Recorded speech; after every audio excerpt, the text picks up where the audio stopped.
Continuing with Episode 6, 664, 665, and 666 reported everything that happened in the story, including information about John Smith. Alpha did not expect that there would be someone who could confront three members of the numbers simultaneously. Gamma herself had never heard the name John Smith before. She suspected that he might be a new name emerging from the children. However, Alpha was not entirely sure about that. He speculated that John Smith might be a resident of Lawless City.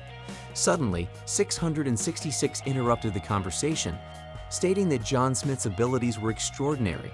According to her, he seemed to predict their movements.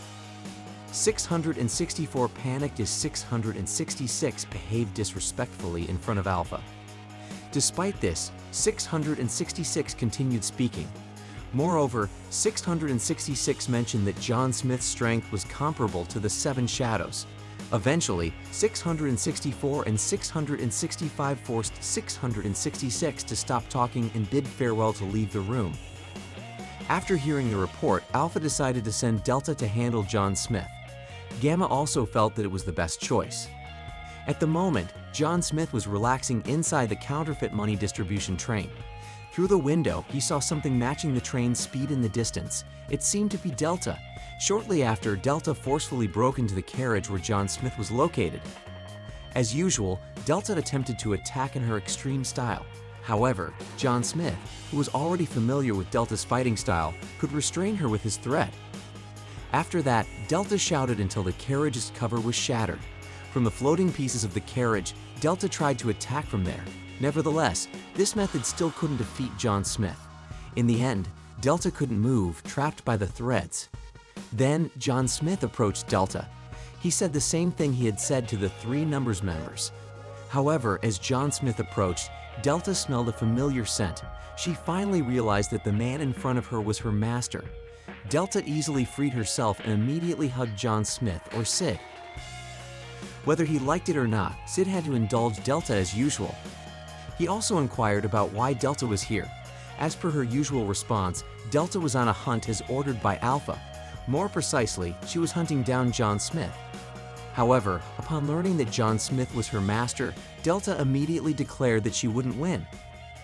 Therefore, she wanted to report this to Alpha. However, Sid couldn't let that happen. He explained that he was on a super-secret mission, a mission that could only be carried out by super-elite agents. Sid informed Delta that if she reported about John Smith to Alpha, his super-secret mission would fail. Despite being told so, it seemed that Delta was still concerned about the mission assigned by Alpha. Sid then reminded her of the rules in Shadow Garden, stating that missions given by Shadow should take precedence over others. Sid decided to give Delta another mission. He promised that Delta wouldn't be scolded by Alpha. Moreover, Sid pledged to give a reward after Delta completed the mission. Delta became excited immediately, thinking that Sid would do anything she asked. Sid then emphasized that he would only do things within his capabilities. It shouldn't be troublesome and shouldn't cost too much money. While reiterating those conditions, Sid tried to think of a mission for Delta. He finally instructed Delta to go straight from here to Lawless City. There, Delta was tasked with hunting down the evil old men who owned the Black Tower named Juggernaut. With that, Delta left enthusiastically because she would be rewarded. The next day, Alpha asked for a report from Gamma after sending Delta yesterday. Gamma informed that they found traces of a fierce battle at the scene, and there they also found an object belonging to Delta.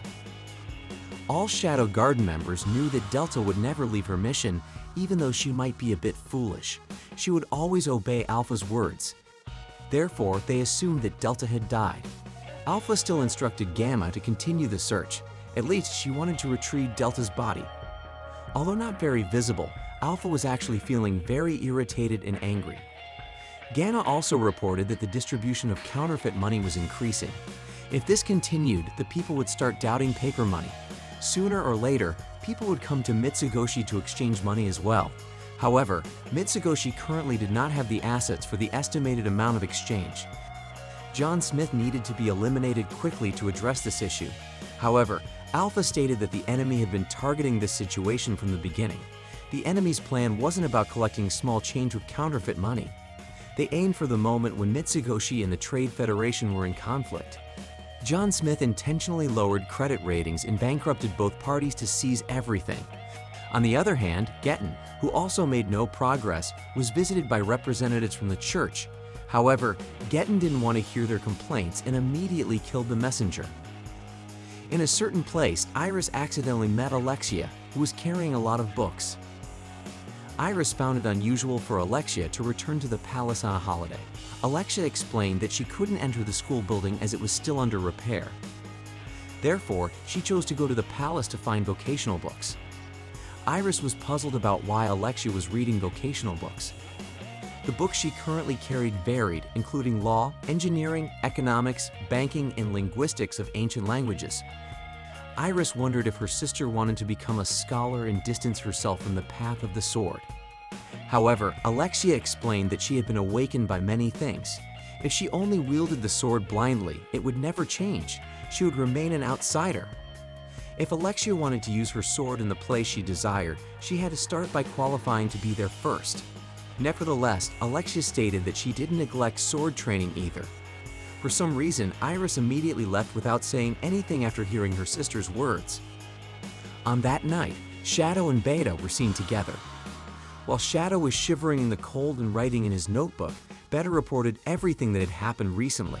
She also reported that Delta was presumed dead after being sent against John Smith. Shadow, who had ordered Delta to go to Lawless City, was a bit confused by the report. Then, without revealing his secrets, Shadow said that Delta had only gone to a slightly distant place.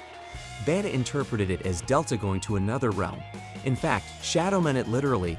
Delta had just gone to Lawless City. When Shadow was about to leave, Beta reminded him that there was a rule for writing secret documents using a code. However, that's exactly what Shadow did. He wrote a letter in his notebook using a mix of hiragana, katakana, kanji, Arabic numerals, and Ramaji. Shadow agreed to teach Beta those languages if she could decipher the meaning of the sentence in his just-written notes. After that, as usual, Shadow, alias John Smith, went to the train. Unexpectedly, Alpha approached the train. Alpha wanted to end the situation immediately because it had gone too far. While fighting with John Smith, Alpha realized something she didn't want to believe. From his movements, distance, and technical abilities, everything indicated that John Smith was Shadow.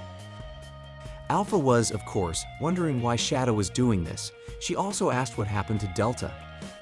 Similar to his response to Beta earlier, he answered that Delta had just gone to a distant place. Apparently, Alpha also misunderstood him. Alpha felt deeply hurt because Shadow acted alone.